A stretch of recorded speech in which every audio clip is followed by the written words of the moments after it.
this panel. Vina, I'm so glad you're here. Welcome. Hi. Hi. I was just welcoming everyone and saying I'm the editor of Fourth Wave, the host of this panel, which we've ambitiously titled What Matters Most to Every Woman in the United States. I'm speaking to you from San Francisco. And I'm excited to be here and talk about the status of women. And I'm honored to welcome our panelists, who are all Fourth Wave contributors from across the US.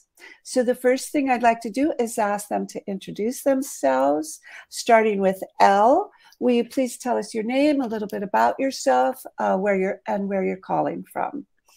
I'm Elle Bow, and I am calling from the middle of the United States. And I have been a writer on Medium for about 5 years. I'm primarily a social scientist and an essayist, and I really am passionate about improving our culture, particularly for women. So I really appreciate getting the chance to be here. I'm also a wife and a mother of a young adult son who has disabilities and lives with us. Yeah, that's me. Maven, would you like to introduce yourself? Hello, I'm Maven Frey. I'm fairly new to Medium, I think, compared to everyone else. I'm from Southern Arizona. I just started writing on Medium about a year ago-ish, but I've been writing my whole life. Primarily a poet, but I've written prose also for my entire life. I'm really excited to be speaking with such a lovely panel of other feminist writers and speakers. I feel a little intimidated by it, but very happy to be included. And Vina? Hi, I'm Vina. I'm from the East Coast. I've been writing on Medium for almost 4 years. And I'm also excited to be among a panel with some amazing women. I actually write about all my intersections at this point. Race, gender, lately queerness as well. I have a couple of pieces on neurodiversity. I write just about the gamut of my experience in my existence, basically. And I also, I have written a few pieces about just whatever comes to mind, whatever I'm thinking about at the time. Yeah, that's it. I'm also very excited to be here. Well, thank you very much. We were expecting a fourth panelist, Rivka Wolf.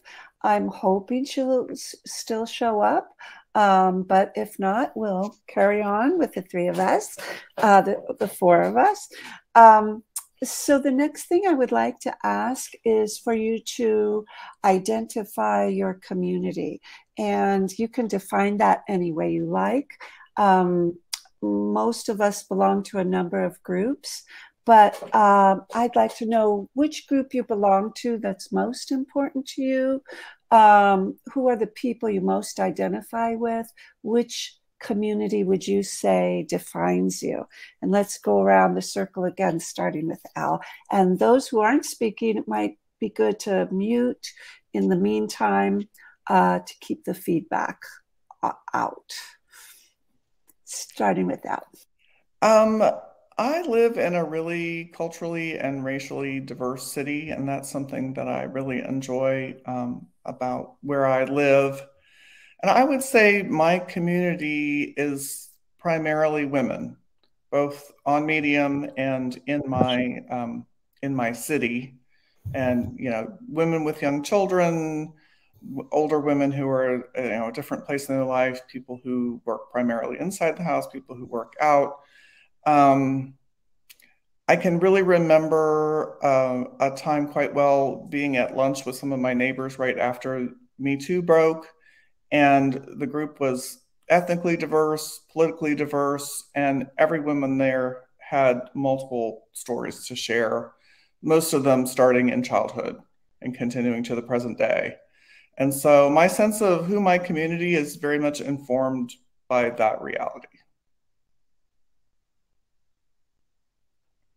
Maven. Thank you all. So I was born and I still live in the Arizona desert, though I do try to escape often, not quite successfully, not yet anyway. But I don't feel that I've ever really belonged anywhere. And yet, when I stop to think about your question, I'm still a part of many communities. A femme presenting American feminist, which in and of itself comes with several communities attached. I've been pagan nearly all my life. I'm a poet and was a docent at the University of Arizona Poetry Center here until I had to step away for personal reasons. Though when I think about it, I'm still very much involved in that community. I personally am neurodivergent, and I'm also a mother who has two neurodivergent children. I recently graduated from yoga teacher training at the only nonprofit yoga studio here in Arizona. And I guess in that way, I am also a teacher in a variety of aspects. I used to teach high school languages, poetry, I've run writers groups, and now I teach yoga.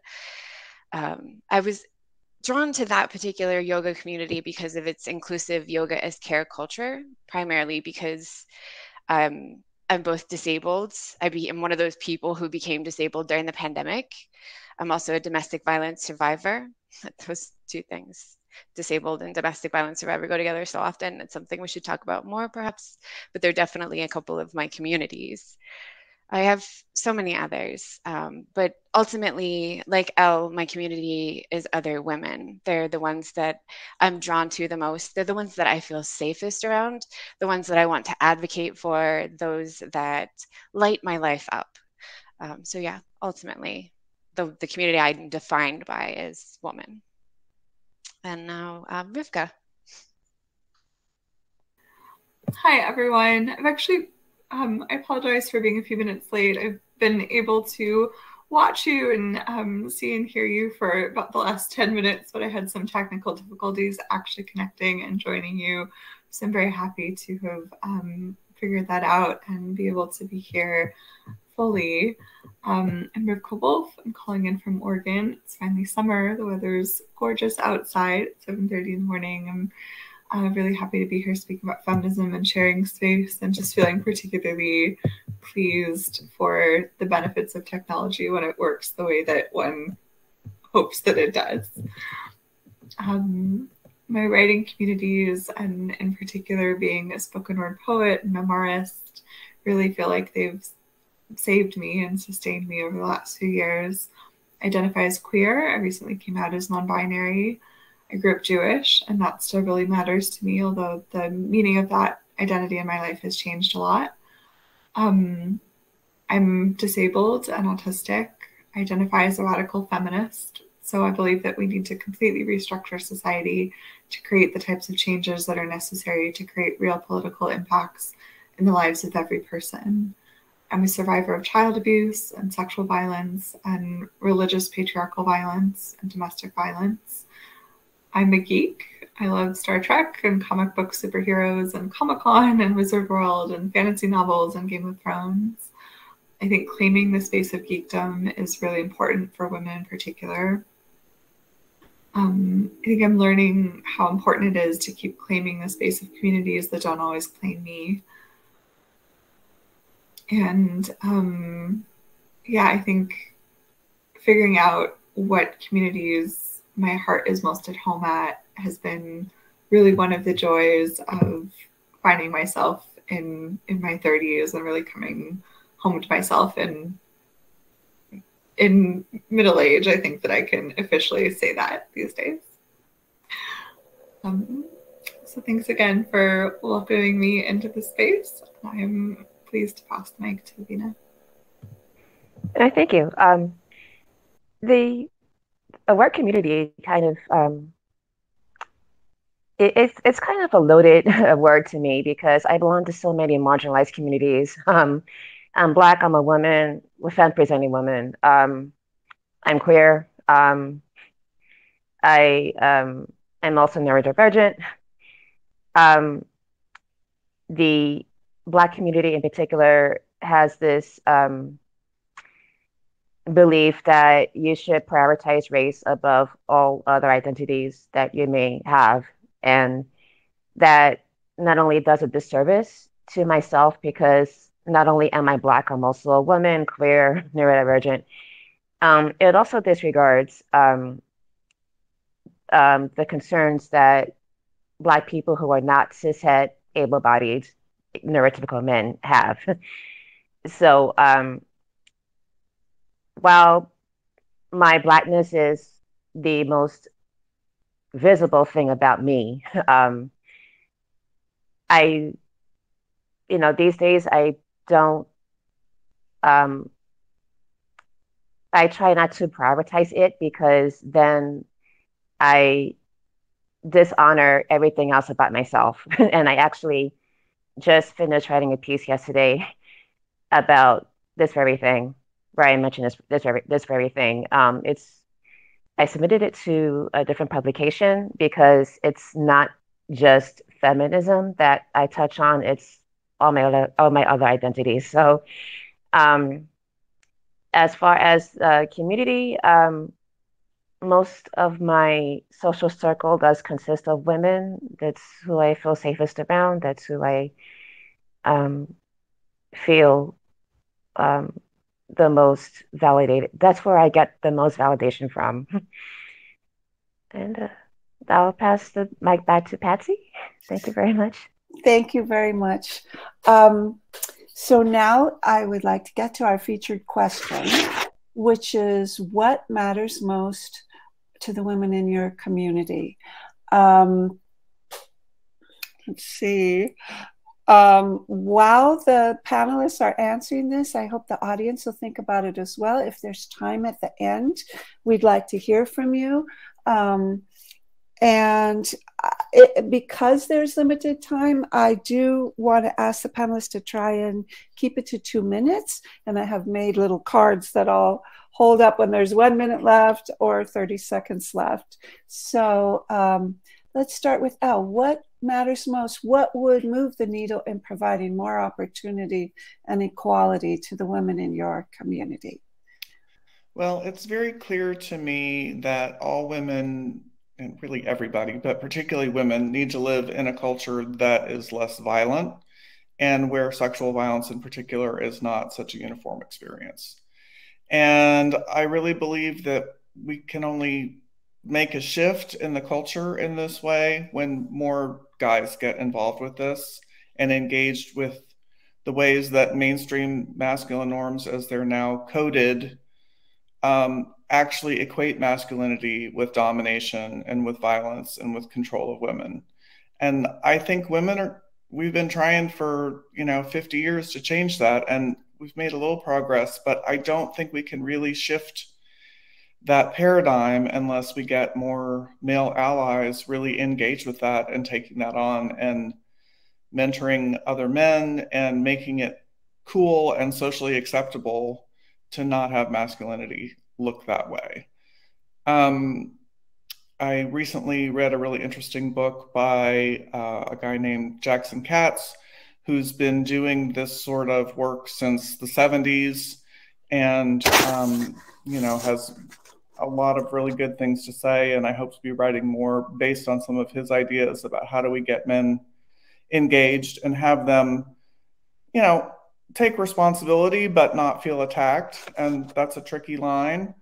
But I just want to quickly read something from that book, which says, men's violence against women is a pervasive social phenomenon with deep roots in existing personal, social, and institutional arrangements. In order for people to understand and ultimately work together to prevent it, it's first necessary for them to engage in a great deal of personal and collective introspection. This introspection can be especially threatening to men because as perpetrators and bystanders, they are responsible for the bulk of the problem. And one of the things that I encounter a lot is this idea that men say, that's not me, I didn't do that. And it's like, that's part of the problem, because this culture goes on the way it does if you're not doing something to change it. And so being a bystander is actually part of the problem. And so we really need you know, good men, strong men, willing to dig into this work, not only for the women in their lives or the women in their society, but for themselves. These norms are also really harmful to men. The American Psychiatric Association released new guidelines about a year ago detailing this based on 40 years of research, that, you know, traditional masculinity norms are extremely harmful to men. And we know they're harmful to women and to children. So I really am trying to encourage the men that I know and the men who are readers of mine to get on board with this. Okay, Maven? Okay, so I live in southern Arizona, as I've mentioned. I live in the Sonoran Desert, south even of Phoenix. I'm closer to Mexico, just to give you some perspective, and I can get there in under an hour. So the city I was raised in, Tucson, is one of the poorest in the nation. It's the only city in Arizona to earn a place on the USA Today's Worst Cities to Live in list, always achieving. So we're also one of the only places in Arizona that saw a drastic rise in homelessness during the pandemic. Sorry, only one of the only places in America that saw a drastic rise in homelessness during the pandemic. So while the moratorium on evictions kept the rest of the country in their homes, it didn't help us. And that's because what we were experiencing was a migration problem.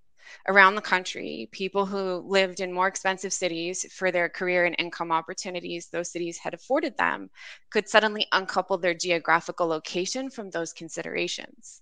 They could keep all the great job and exorbitant salaries and move to a sunny, dry locale that was super cheap to live in by their standards. And they did, en masse. What resulted for myself and the people who lived here for years, if not our entire lives, was that the rents skyrocketed, they doubled, and then continued to climb. Corporations caught on and started snatching up the available homes for sale to convert to short-term rental housing, so your Airbnbs, Verbos, and whatever else they're called lately. So while my city has already had a deficit in affordable housing prior to the pandemic, like most American cities, and it's also something else we should talk about more often, the pandemic amplified that problem to an insane degree where I live specifically, given that short time frame. So in the US, homelessness increased somewhere between 1% and 2% from 2020 to 2022. But in those same 2 years, Arizona had an increase in homelessness by 23%. And part of the attraction to where I live is because it's in the Sun Belt. It's sunny and it's hot. It's often pointed out to the residents here that it's a dry heat, as though that makes it better, when that's actually what makes it so deadly. I wrote about the dry heat here in one of my earliest Medium stories. Pima County, where I live, is leading the nation this year in heat-related deaths so far. We're outperforming Maricopa County, where Phoenix is located, which has more than 4 times the population that we do. And part of that has to do with that poverty. The people here, we have so many of them that are homeless, but also unsheltered, exposed to that extreme heat. And I mean, it's killing even the saguaro cacti, which are splitting in half in our front yards.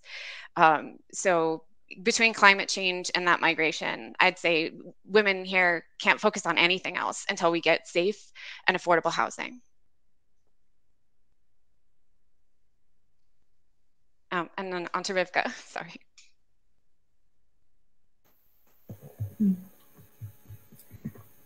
Thanks, Maven. I'm so glad that you're here talking about housing. As somebody who's experienced homelessness, period, in my life, I'm really appreciative of that. So I wanted to speak about, I think that we feminists, and especially we women, need to understand ourselves as participants in transnational feminist struggle. Capitalism has done an excellent job of co-opting feminism to its own benefit, and I think also some of us have done an excellent job of letting it. I feel like a lot of women I know, so many women like me who are white and grew up with class privilege, got obsessed with our own narratives and stopped organizing or fighting for political change, let alone recognizing that the many privileges we have and the power to advocate for the women who are experiencing some of the same traumas that we have lived through and who have far fewer resources than we have to fight back against it. It's not always socially acceptable for us to fight back, but for so many other people, it is outright dangerous or even deadly. So many of us take for granted the ability to speak up, or the ability to fight back, the ability to do feminist work in visible ways, or to make the choice not to. And I think we need to talk more about that. We need to talk more about the responsibility that comes with having political power in the world, and the fact that the choice not to use that power is still a choice. To me, I feel like we need to act. We need to act now. Global warming is coming to kill us all, and it's on our doorstep.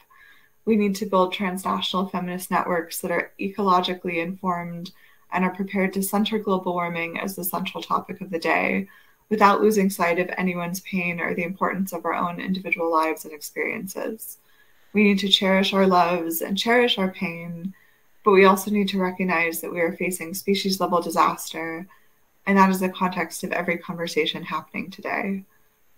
We need to stop wasting time. We need to stop playing around, talking about individual political elections as though they're happening independently from species-wide disaster. We need to stop obsessing about having fun and buying makeup and expressing ourselves as though these kinds of distractions are going to save us when we know that they're not. Social change, to me, in its best form, is about finding each other so that we can find the lost parts of ourselves. For me, that's enough. That has to be enough. I think that it's important to recognize, it's important for feminist movement to recognize that global warming is really patriarchy made manifest. And I absolutely do trust that we all have the skills and the talents and the tools that we need to figure out together collectively how to stop it. But I kind of don't think that capitalism's answer of like a bold red lip or the newest manicure trick is going to do the trick. Thank you. Vida, please carry us home. Okay, thank you. The most important thing, I'm just going to speak for Black women, is that we need to have the ability to have more agency in our lives and to not have our existence policed. Black women's existence is heavily policed by a white supremacist and patriarchal society. There are instances where Black women are suspended from school or fired from jobs because of their hair. Okay. If we wear our hair the way it naturally goes out of our heads, it's it's deemed, our hair is deemed unkempt and unruly or whatever. So we're policed against that. We're policed against wearing head wraps. We're policed against wearing hair bonnets. We're policed in what we wear. Our bodies, our very bodies are not, our bodies don't have the same composition as those of white women. So if we wear clothes that are revealing, clothes that are, tight, whatever, we are often policed and we're deemed to be quote unquote hoes or sluts or whatever, because simply because our bodies are more voluptuous.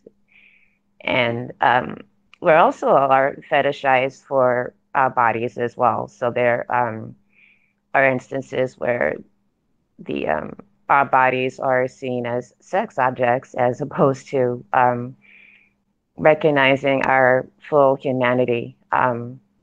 What moved the needle on change for that is for white supremacy and patriarchy to be dismantled. I don't know whether that will happen in my lifetime, but my goal is to write to effect change in that direction. Thanks, Patsy. Thank you so much, everyone, for sharing your thoughts.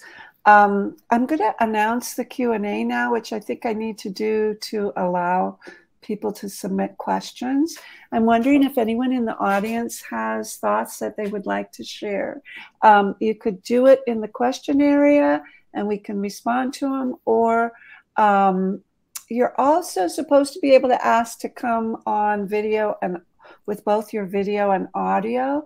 But I see there are 8 people asking for that, and they've been there since the beginning. So I think that's more product of us all being new to this software than people actually wanting to get up. So if you do want to, please put your name in the question and answer area, and I'll try and promote you up to the speaker area so you can speak on this issue.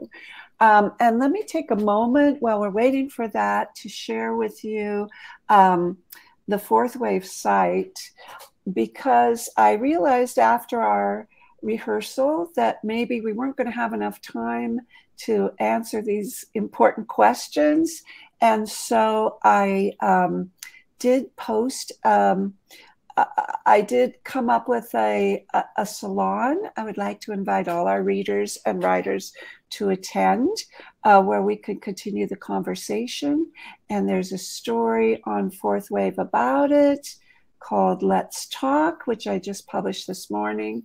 And if you'd like to join us for more conversation, then please do.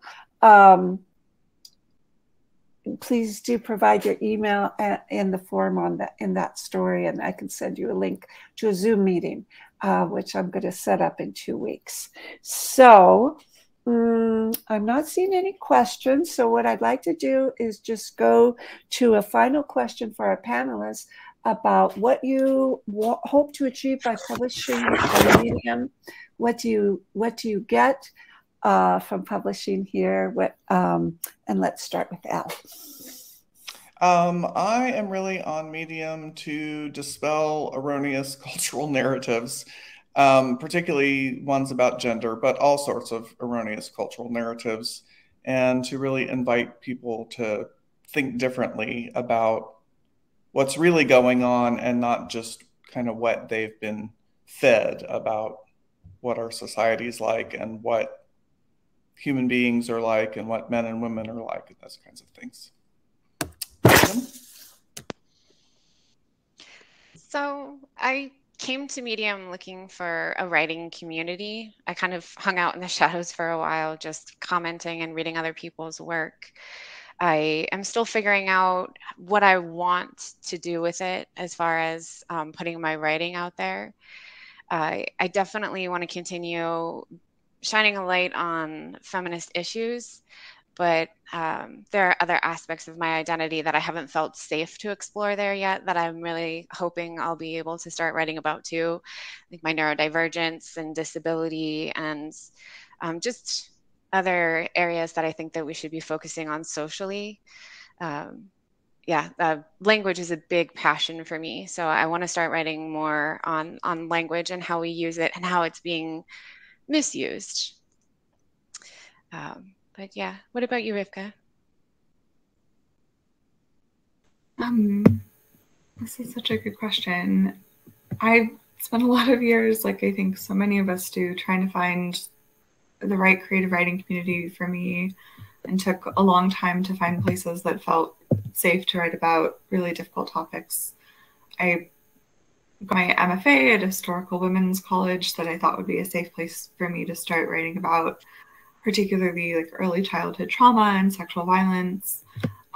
Started a memoir about these experiences. I didn't feel a lot of safety there. I felt like it was really competitive and kind of felt shame for writing about some of those topics. And when I left, I had a lot of emotional trauma around my writing, and it took about a year to get in touch with my voice again. And then when I found Medium, I rediscovered my voice as a writer and felt like I was really able to repair some of the harm that had been done, not only at my MFA, but just throughout my life.